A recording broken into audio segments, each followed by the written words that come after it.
Mathis Pollard est mort à l'aube de ses 20 ans qu'il allait fêter en famille demain. Renversé en pleine nuit samedi sur ce passage piéton par un chauffard qui tentait d'échapper à un contrôle de police. 3 jours que sa mère, inconsolable, est plongée dans l'incompréhension. Tristesse, effondrement et colère, oui. Colère parce que j'ai la haine en fait envers ces personnes qui ôtent la vie. Je me demande si Mathis a souffert, comment il a vécu l'accident, est-ce qu'il a vu le choc, est-ce qu'il a senti quelque chose.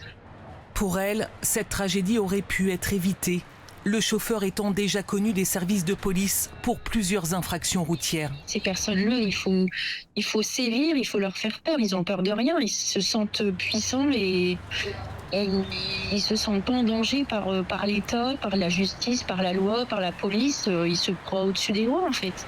Un drame qui vient s'ajouter à la longue liste des refus d'obtempérer recensés sur les routes de France. Plus 9% entre janvier et septembre par rapport à la même période l'an dernier, selon des chiffres encore partiels du ministère de l'Intérieur.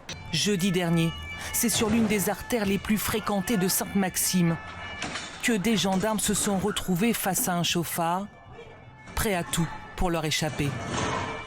Des individus qui parfois prennent tous les risques, comme ici en se filmant cagoulé sur une moto en pleine course-poursuite avec la police. L'an dernier, 24 900 refus d'obtempérer ont été répertoriés, soit un toutes les 20 minutes, mettant en danger dans un cas sur 5 les usagers de la route. Une personne qui décide de refuser d'obtempérer à un contrôle de police, il va aller jusqu'au bout. Il est prêt à prendre tout le risque, quitte à faucher des piétons, quitte à renverser des personnes ou à mettre la vie des fonctionnaires qui le poursuivent en jeu, il ne s'arrêtera pas. 97% des auteurs de ces délits sont des hommes, majoritairement de moins de 30 ans. En cas de mise en danger de la vie d'autrui, ils encourent 5 ans de prison ferme et 75 000 € d'amende.